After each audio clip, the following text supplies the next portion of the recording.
So I don't think we'll repeat that intro, Becky. Uh, I think that's clear enough. But I was kind of at the place right here where I wanted to just make a disclaimer. While this is the QGIS Special Interest Group, in no way is this meant to endorse QGIS. Um, it's, QGIS is an open system. It's publicly available, free of charge and whatnot. There are vendors out there who add-on services and whatnot, and we're not at all um, here to push that or anybody um, or QGIS to the exclusion of any other software, whatnot.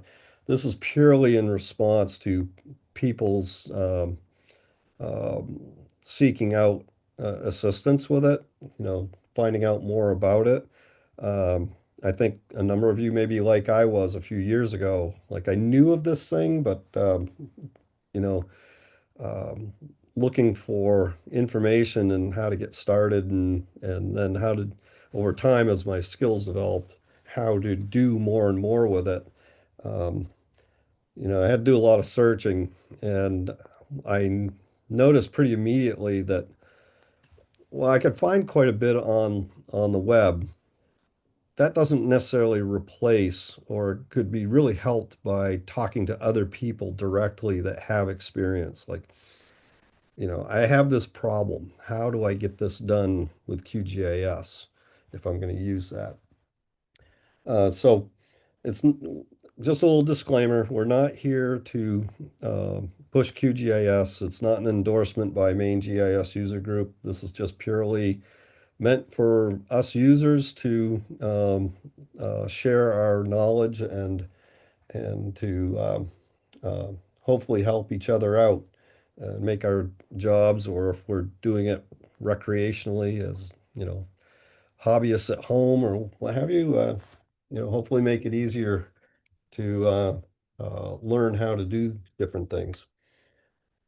So with that, uh, I think we had quite a few people sign up, and I expect we'll see some others joining. But since we don't have that many on right at the moment, I think it'd be okay to just do a quick introduction. Um, so I'll try to call out each person. So we have Christopher Reedy. Hi, Chris Reedy. I'm a senior ecologist with the Maine Natural Areas Program, and I do a lot of work with our ecological reserves and some of our larger landowners in northern Maine, and also the Bureau of Parks and Lands. Greg Miller. Good afternoon. I'm the GIS coordinator for the Maine Forest Service, so I deal with everything that's forestry related. John Zastrow. Did I pronounce that correctly? Oh, you're muted. Every time.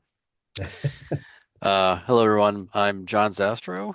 I am just here as a sole user of GIS. I spent 20 years doing GIS professionally, and now I'm pretty much limited to doing it on a volunteer basis for largely land organizations. So, Emily Cardy. Oh, we're not hearing you. Still not getting audio.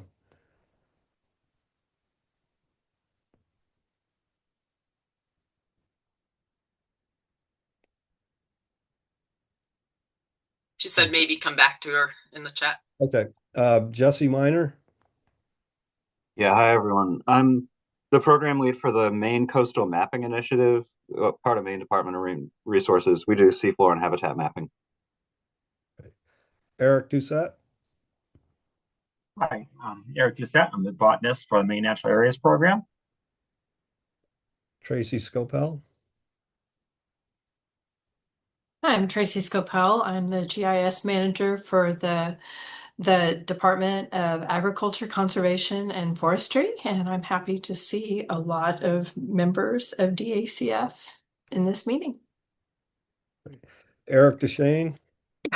Hey there, Eric DeShane with the Maine Forest Service. I'm a district forester out of Ashland. Just interested in learning a little bit more about Q. Great. Emily, you want to try again? Yeah, can you hear me? Hey, we can hear you now. Okay, great. I work at the Maine Natural Areas Program. I'm an ecology assistant, and I do a lot of work in salt marshes. Great.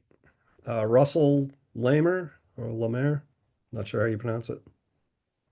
Yes, Russell Lammer. I'm a member of the DACF. I'm working with the Land Use Planning Commission. I'm a mapping specialist.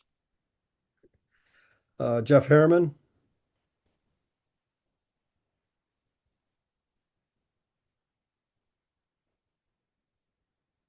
Yeah, not hearing anything from you, Jeff.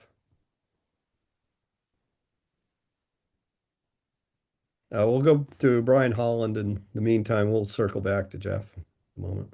Hey, good afternoon, everyone. Brian Holland, the Regional Enforcement Coordinator with the Maine Forest Service, working in the southern and western regions of the state. Great. Andrew Vick. Hello.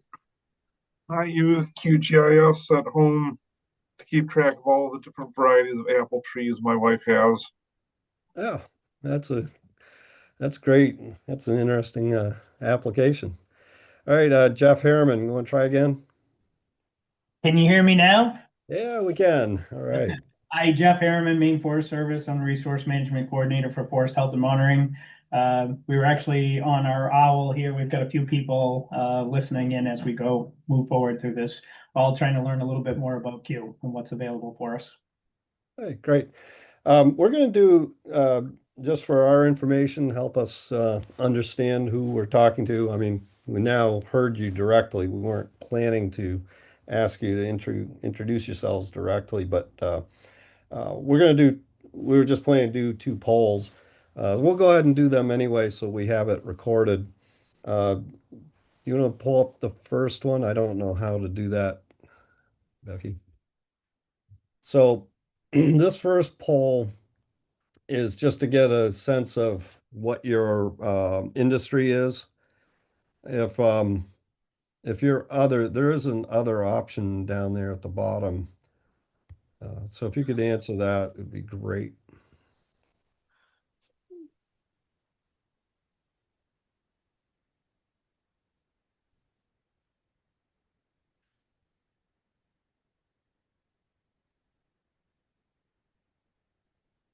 There's a second poll. I didn't realize those were going to be in the same thing. Yeah, sorry, I only did the one poll. Was the second poll the experience part? Yes. Okay, yeah, I just put it all in one.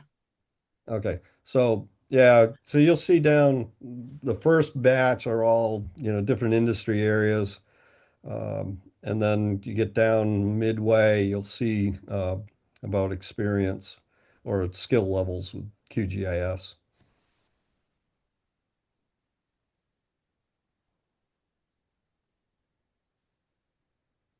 So we got 13 of 15 so far. I suppose one of the non-respondents is myself. Maybe you, Becky. Yeah, I don't think I can respond as a host. But there's 16 participants, so. Yeah, it doesn't give me an option either. So we just kind of view only from here. So give another, that was 14. Pretty good response. I think that's everyone then. Okay. So what I'm seeing is we've got a large contingent from state government, 71%, natural resources, 57%. I suppose there's some overlap there. One person from education, engineering services, one, real estate, land development management, one, general business, or two. Oh, that's interesting. Nobody for other. So it looks like the whole natural resources area is in maybe coupled with state government is the biggest Yeah, I set percentage it of up as users. multiple choice, so you could choose. Right. Yeah, that's kind of what I figured is that there's overlap in those. Um, then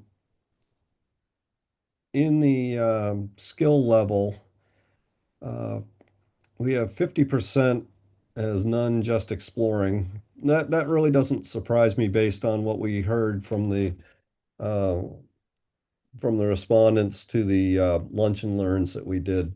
So I'm not too surprised there. One beginner intermediate, intermediate, a couple, and nobody advanced. So it sounds like uh, we've got a fair contingent of people who are just getting into it or trying to find out about it, see if it's something they can use. And I think this is going to be a good forum if this works out for you folks. So um, I'm going to turn that off. How do I? Sure how we. Okay. So let me change piece of paper here. Um, you know, um, to make this successful, we need to have um, be respondent to the things that you need or the ways to communicate and share information that work for you. So we're going to talk a little bit about that and kind of get some feedback from all of you as to what will work. And uh, the purpose of this particular meeting is primarily just to get grounded with what we want to do and how we might go about it, and then we'll uh, the MEGUG board and anybody else who wants to help will work on setting some things up. So with that, I've kind of been thinking about what are the different kinds of things that we could do to share information and techniques and whatnot, problem solving between us. So I've got sort of a short list of things that I want to throw out there, and uh, we should put up the whiteboard. Um,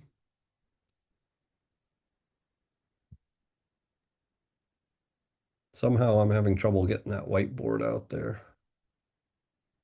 I think I've got it. Give me just a second.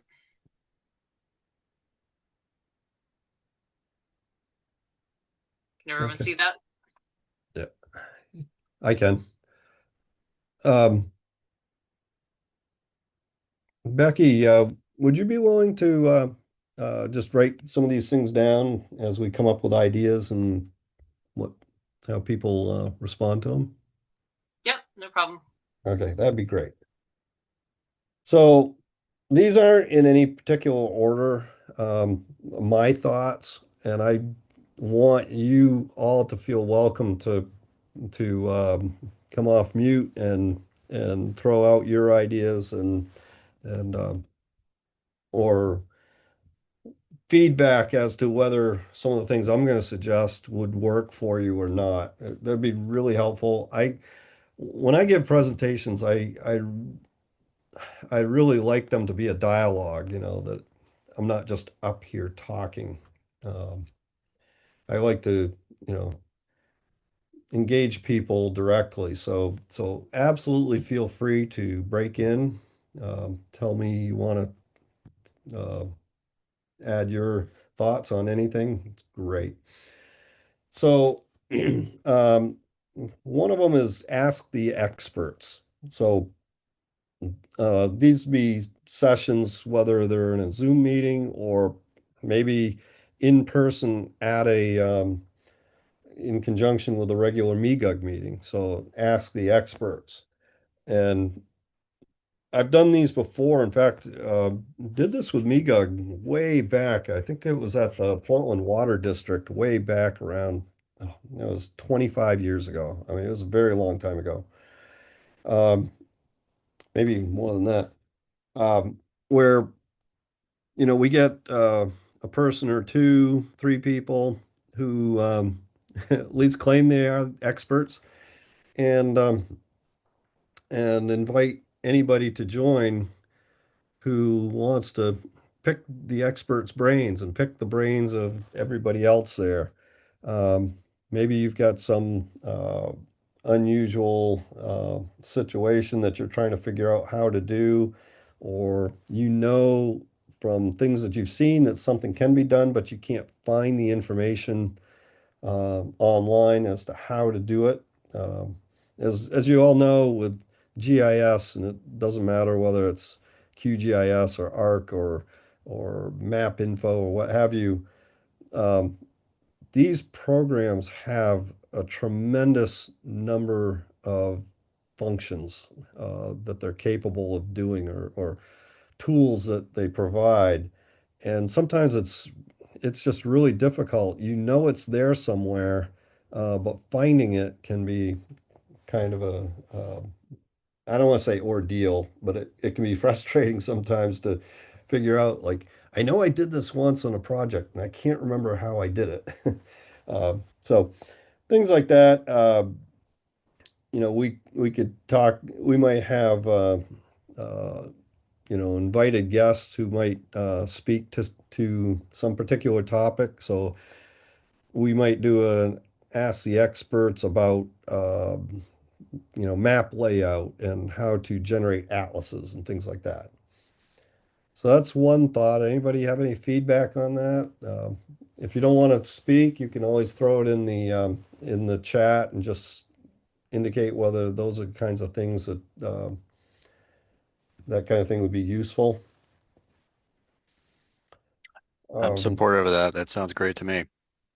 okay, good to hear. I personally find those things useful, and honestly, having been the, well, so-called expert at at a couple of these, um, I find them actually interesting for me as well, because they're very challenging.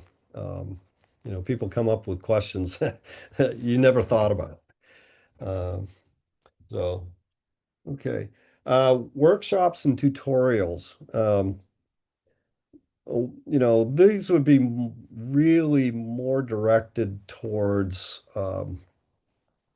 particular topics. It might be doing spatial analysis, like let's dive into spatial analysis. And, it can be something where, we're all there with our computers and with QGIS running and kind of working together to try to figure out how to get something done and sharing ideas. Like, you know, if you're doing like overlay analysis and, you know, when you start getting more sophisticated stuff, there are lots of different, there's lots of different pathways to get to the end result.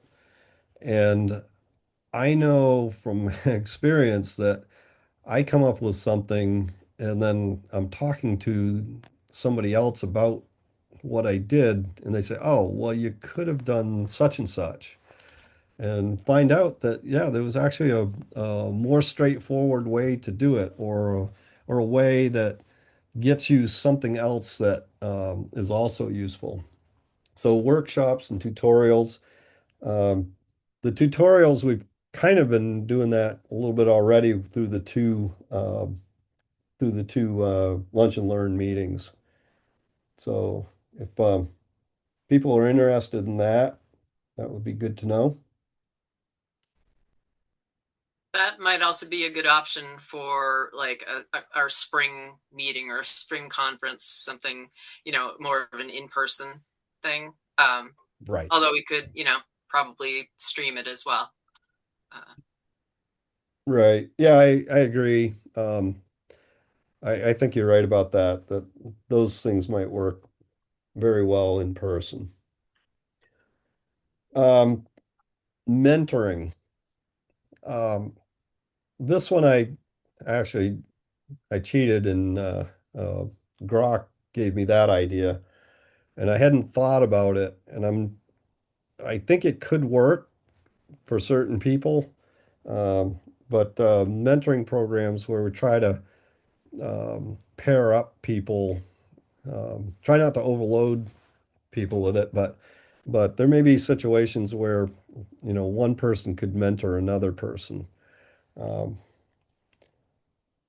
so that's a thought, certainly those of you that are in the natural resources, as we see, there's quite a few in this meeting.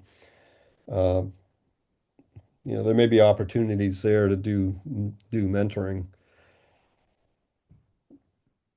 So that one's kind of an interesting one, kind of a question mark for me, how that would work and how effective it would be. And, when I say effective, also not being end up being too much of a burden on any one person.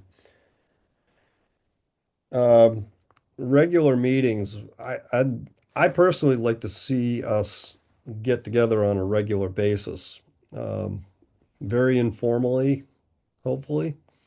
Um, whether it's once a month on a specific day and time, or every few weeks, we can talk about that. Uh, I personally would find doing that kind of thing, regular meetups through Zoom, uh, very beneficial. Keep that momentum and the dialogue going and sharing information more regular. Um, I personally think the lunchtime time frame works really well, but we could do evenings too if that works better for people. Um, and these regular meetings, those could be, uh, we might have topics where somebody may come in, they've done something interesting that they'd like to share, kind of a show and tell to stimulate debate, not debate, but stimulate discussion. So we could look for specific things that have been done that are interesting to others. They might be as simple as how do you how do you go about connecting to some of the web resources like the ARC REST services that the state has? And how do you use those? Or something I did last summer. Um, I went out to an island in Casco Bay and took about 400 photographs of things. And I discovered, because I got curious about it, and I discovered that there is a plugin that will take those images from your phone, not directly, but you can upload them to your computer, and then it'll go through and map, create a layer showing you where each photo was and with a link to it, things like that. It's something pretty cool, uh, I was very concerned about trying to remember where all these photos were taken, and come to find out I didn't have to remember. So we could do that in that kind of regular meeting, maybe have try to find somebody who wants to talk about some particular thing or maybe a particular problem that they're facing. If I can jump in on that real quick, Sure. I hate to be the guy who was always talking, but Yeah. along those lines, yeah, that kind of reminds me of an unconference type scenario where you've got people who have a need to learn something and they seed an idea list, and there's some period of time where the people who might be able to tackle those questions have enough time to compile an answer, and then they would show up at an appointed time to present it and have the conversation. So you have to have a kind of a backlog of needs for knowledge building, and that needs to live somewhere in public. So I think that's a great idea. Becky, if we could put that on there, something in there to that effect. Did I you call really that like it. an unconference? Was that the term you used? yeah, I don't know. I think there's several names for it, but there Yeah. was a conference years ago You know, they're you show up and you say, I want to learn about this, and you put a sticky up somewhere, right? And then everybody who wants to learn about that shows up in that meeting room. And then you find somebody who actually knows it, and then you basically develop the material on the fly. I did that, for example, in Boston at the time. I wanted to learn about spatial SQL, so I wrote that up. I showed up in the room, and luckily there was someone there who actually was pretty good at it and walked the whole room through, what it was and how to use it. So Yeah, that's great. I like that. That kind of goes well with that ask the experts because it gives those people a chance and also a chance to find somebody who can answer, hopefully answer or guide. yeah, having enough lead time, I think, to develop the the content is important for a lot of us who, yeah. Yeah. So And one of the things we could do potentially, and I'll talk to Becky and all about this, is, we may be able to create some kind of bulletin board where um, people could post their requests, uh, prior to a in-person meeting or a web meeting, so we can do exactly what you're talking about. I don't know if we have tools already at MEGUG to do that kind of thing, but we can certainly build them if need be. So great. Thank you for that. That's a great idea. Um, Another one that this was not my idea, hackathon or mapping challenges. Um, we've done MEGUG over the years. We've done a number of poster contests where a lot of times it's students, but not always, prepare some type of poster related to a project typically that they've been working on, and display those and talk about them and so on. This uh, Whether we want to get real sophisticated and competitive about it, I don't know about that, but this again may also go along with what you were talking about, the unconference idea, where um, we can prompt people to try to come up with a solution to something. So could be interesting. Uh, Kind of along that line, I was also thinking about a resource library. Like we talk, if we get together and we talk about some of these things and we find some solutions, and if it's a solution that somebody's prepared as a result of the unconference thing, then um, it'd be nice to have a way to preserve that, um, and be able to share that to other people. And that may be like if somebody's put together a Python script that does something interesting or useful. Um, like I've got a Python script I developed that will take arc annotation features, which internally are based on polygons, and um, create the features needed uh, to be labeled in QGIS, because QGIS does not directly do arc annotation. So that's, for me, when I was getting going with QGIS, was quite a challenge. And I ended up developing a script. Well, other people could benefit from that. They've got a file geodatabase and they'd like to be able to use the annotation, and there's a solution there that it's not perfect, but if it gets you 97% of what you need, that's pretty good. So, and that resource library, again, that's something we at the board level can try to figure out, where we could host that kind of thing and what would be needed to support it. And I'd like to, that kind of thing, resource library, absolutely open to others, not just someone who presents something, but if you on your own came up with an interesting solution to a problem and would like to post that in, into the resource library with a description of what it is, what it does, or how, what the problem was and how you went about solving it. And if there's, like Becky wrote here, code, libraries, whatever, that go along to support that, that would be, that would, be great to see people engage that way. That's mostly, what I came up with. You know, John came up with this unconference idea. Honestly, I've never seen that before in many years of going to conferences. And so I really appreciate that. Do other people have any other ideas that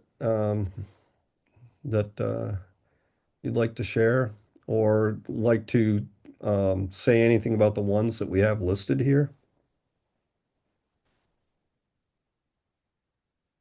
Eric? Yes, thanks. So just one thing that would be helpful, I like the idea of having the libraries a lot.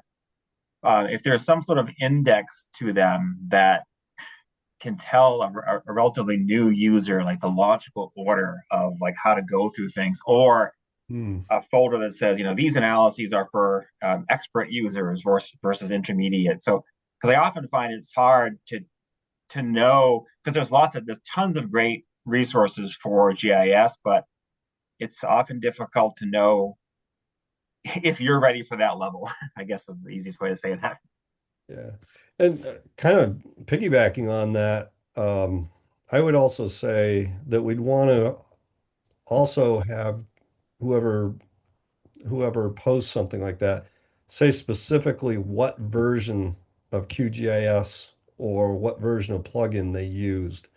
One of the kind of minor frustrations, but I hit on it pretty regularly when I'm looking up how to do something is if you're using Chat GPT or Grok or you're just Google search and you say, how do I do such and such with QGIS? And you get an answer. And you go look for the button or the menu or whatever it is that they tell you to go go to, and it's not there. And it's like, why isn't there? You you'd think that these things would be current to the current version, but often they're not. QGIS has undergone a lot of changes over the years, and I imagine will still undergo changes. And I know with the AI uh, resources that I use, ChatGPT and Grok, um, when I encounter that, I realize pretty quickly, okay, they're probably talking about a previous version. And I'll just type in, I'm using the current or the latest version of QGIS, or I'm using this specific version or this specific plugin, what have you. And and nine times out of 10, it'll come back and say, oh, okay, well, we were talking about 2.4 and you're at 3 point whatever. That's going And to matter a lot pretty it, soon when the 4.0 release coming up. It's going to break a lot of stuff. yeah, exactly. And um, it does help when you search on those things to say the version up front, but I don't always remember. I don't know about anybody else, but yeah, that 4.0, that would be an interesting topic when we get to that point to um, have someone, not necessarily me, but maybe somebody more uh, knowledgeable about it to talk about what are the changes in it. Is the way you use it the same? Has that changed?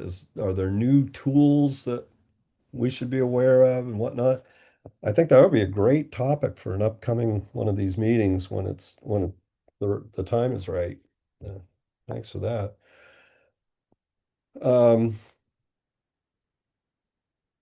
so any other questions or thoughts or? I'm Someone, curious. uh, Yeah, go ahead. someone had typed government agencies support for NGOs, land trust, municipalities. That wasn't me. Was that you, Mike, or was that a No, wasn't me. attendee? That was me. Okay. Do you want to? Yeah, could you elaborate on that? Like, how would you see that kind of support happen? What are your thoughts? Well, I mean, I think the advantage of, QGIS is the fact that it's free. But there is still a kind of barrier to using it well. And I mean, I don't know. I guess what I was maybe thinking is that people engaged in this kind of group and this kind of conversation, could be potentially available for, like, I don't know, technical assistance. Um, I mean, to give an example, we do this in different ways at DMR. And one thing, like, we collect data in particular formats, but that's not the formats that, say, fishermen use on their vessels. Right. And so we've developed simple scripts that, put it into the native data formats for, like, commercial fishing chart plotters. And when people ask, I mean, that's the kind of thing that we can do and deliver. Um, to use another example, the way that the ARC licenses are configured. Well, actually, I have two thoughts about that. One is, if we're going to go to named user licenses, which I gather is sort of on the horizon, I think a lot of us are probably going to shift over to using Q a whole lot more, or R, or other things, just because of the expense of the Esri licenses. But there are other things that Q simply does better with the kinds of like, with the licenses configured the way that we have it. And there are certain things that I cannot do in ARC that I have to do in Q and then bring it back over. And just to give one example, the electronic navigational charts that NOAA publishes, you you just can't do anything with those in ARC. Like, you have um like, anyway, we basically have to launder it through this other thing. And so I sort of imagine that there's a lot of scenarios that people run into where, they either sort of don't have the special stuff to do what they need, or I don't know, other people have already grappled with it. Yeah, I mean, in general, that's what this whole thing is about. Your question there is, are would it be appropriate or helpful to sometimes specifically narrow it down to um, some particular discipline, like municipalities? Like, what are those things that they need to do, and what are their experiences, what are their challenges, and whatnot. Um, we absolutely could do that. Um, I wouldn't want to do it exclusively in any way. I think a lot of those things are going to be applicable to a lot of different disciplines. So, if it's making map atlases, that although we may be talking or presenting it as a municipal thing, it's something that applies to a lot of different types of users in different areas. So yeah, that um, I like that. Anybody else?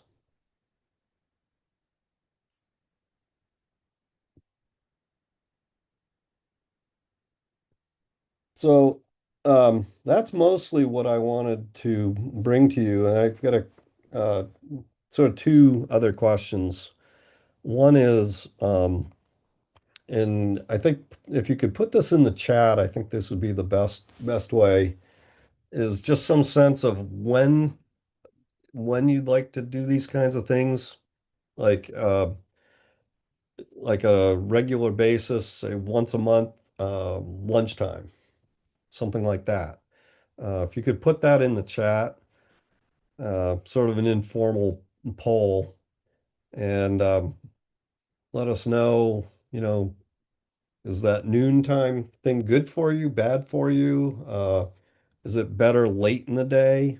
Is it better in the evenings? We can do evenings. I know for some people who are here thinking about using it for their own personal reasons outside of their work, they may not be able to do it during the workday. Uh, and it may be better or easier to do it in the evening. But we need to have some feedback on that. So, We can also do a post-meeting poll okay. that would go out to everyone who's attending, but also maybe other people who weren't able to make it, and All right. give a list of options. Yeah, we can do that. Let's do that sooner than later, and get your feedback on that. The other thing I'd like to ask, uh, although I've been kind of leading to get this off the ground, I don't want this to be a Mike thing. I've got plenty enough in my life. Uh, I'm happy to lead, and but if there's somebody else or two people that would like to more closely help in this, that would be great. One or two people that I can work with to help organize these things. Uh, some of you know about my situation where I'm involved in several different companies, and two of which are railroad things, and I literally from day to day don't always know where I'm going to be. So having somebody else who can co-lead or chair, whatever you want to call it, co-chair, would be really helpful. So if that's something that you're interested in doing, and I don't think you need to be any kind of expert. We just need somebody who can help uh, put this kind of thing together, and you know chair chair this kind of meeting. I don't really like using the term meeting, because my hope is that these are very free and open dialogues and forums, not a meeting with Robert's Rules of Order and all that stuff. I mean, it's meant to be very informal. So if there's anybody who's willing to do that, um, I'll put let me, no, I gotta get the text thing. I'm gonna put my email address out here.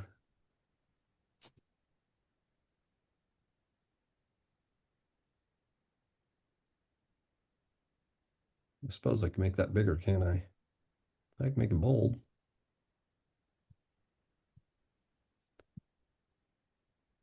There we go. Oops, I only got part of it, but make that bold. There we go. Everybody read that okay? mwhite@dirigospatial.com. If you're interested in that, or you have any other ideas after this meeting, by all means, feel free to shoot me an email, and love to hear from you. And if there's somebody who wants to help lead this kind of thing up, that would be great to hear from you. So, are there any last thoughts? We're closing in on the hour. Are there any last thoughts or comments, questions, ideas? Just feel free to throw them out.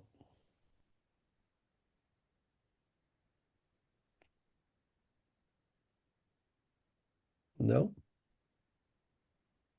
Okay. Well, if not, I think um, we can bring this sort of initial meeting to an end. Um, I'm really glad you all were able to join us, and I hope we're, as main GIS user group now, I'm speaking, that we're starting something that's going to be very beneficial to you all. And Becky and I were talking prior to the meeting, and I was saying to her that I really hope that that this idea of a special interest group is something that we can do for um, other areas uh, that are of interest to the members of Maine GIS user group. So it might be a special interest group on, natural resources or, using GIS in general for natural resources and, what have you. Um, so if you have any ideas about those things, by all means, you can shoot that to us and let us know. And we also have a MEGUG, um, a general email address. Becky, can you throw that on there? This is another place people could communicate with us. I just put it in the chat, but let's see. I'll put it on the whiteboard too. And I will send out a follow-up email with a capture of this whiteboard and the survey and follow-up details as well. So, Right. oops. Yeah, and just one last plug. I'll do this unless you want to, Becky, but if you're not a member of the main GIS user group, it's not very expensive. It'll save you money on the conference registrations, which are already incredibly low. And they're a great resource. I've been involved with it for many years. And really great group of people. And I think we have a lot of fun. And we do things like we have Mappy Hour, where we get together um, after events, uh, and maybe share an adult drink and relax and talk about stuff, not necessarily GIS stuff. So please do uh, sign up for main GIS user group. If you can, that would be great. Other than that, I think we're pretty much done. Thanks, Mike. Yeah. Thank you all. Have a good day.